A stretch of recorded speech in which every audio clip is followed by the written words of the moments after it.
All right, let's dive into one of the most powerful and honestly fascinating ways for a business to grow: franchising. It's the model that can take one single successful shop and turn it into a global empire. And today, we're going to break down that exact blueprint. You know that feeling, right? You're driving down the highway and you start to wonder how your favorite coffee shop or that one burger joint seems to be on literally every corner in every town. Well, it's not magic. It's a really, really well-designed business model. And that's what we're breaking down today. So, at its heart, franchising is really just a partnership.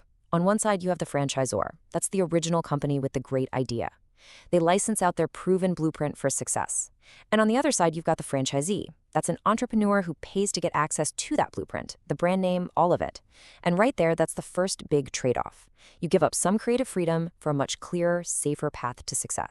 Okay, so how does this actually work in the real world? It's not a single one-size-fits-all kind of deal. Businesses usually follow one of two main blueprints, and it really depends on what they're selling and how much control they want to keep.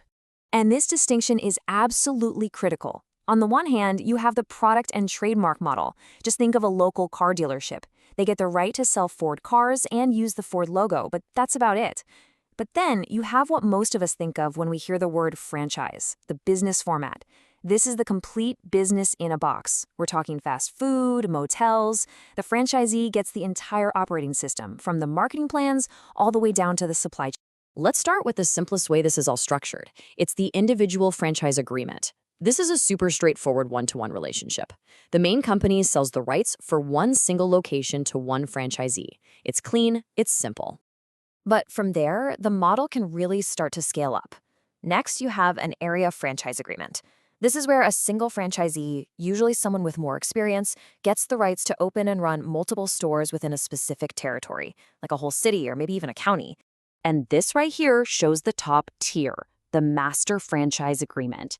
This is where growth just goes exponential. The master franchisee basically acts like a mini franchisor for a huge territory, sometimes a whole country. They can open their own stores, and they can sell new franchises to other people who then become their sub-franchisees. It's a massive multiplier. So we see how it's structured, right?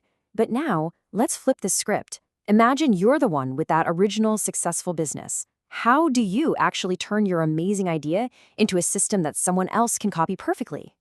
Well, the very first and most crucial question is, should you even franchise in the first place?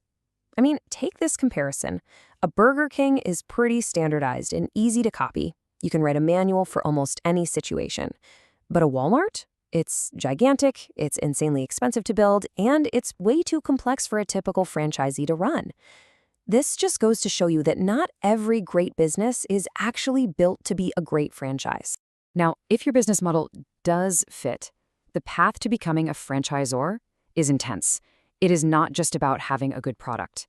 It's about creating a bulletproof plan, protecting your brand legally, and this is the big one, writing down everything.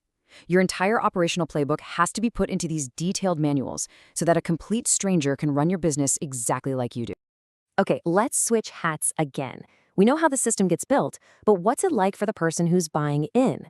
I mean, why would an entrepreneur choose to buy a franchise instead of just starting their own thing from scratch?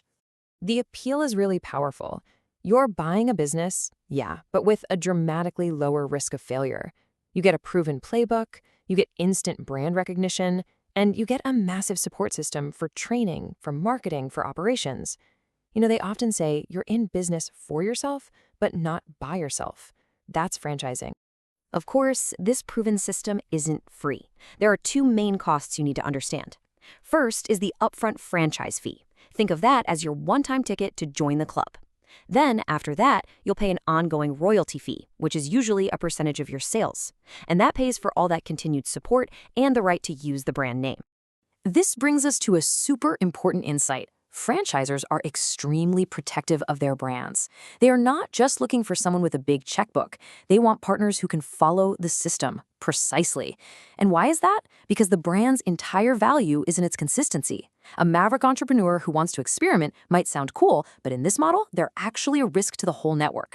Okay, so let's bring both sides together and really get to the heart of this thing. When you boil it all down, franchising is built on one fundamental trade-off for absolutely everyone involved. And this table just lays out the core dilemma perfectly.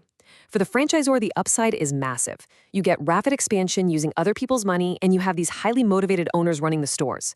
But the downside? Well, you have to share the profits, and you give up that direct, day-to-day control over every single location. It's this constant balancing act between growth and control. You know, that idea of motivated franchisees is so important that it actually has its own economic theory. It's called agency theory.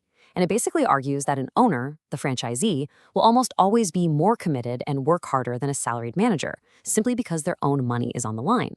This is truly one of the secret ingredients to why franchising is so successful. And let's not forget the real engine that drives this entire model. Franchising lets a company grow fast because it's using other people's money.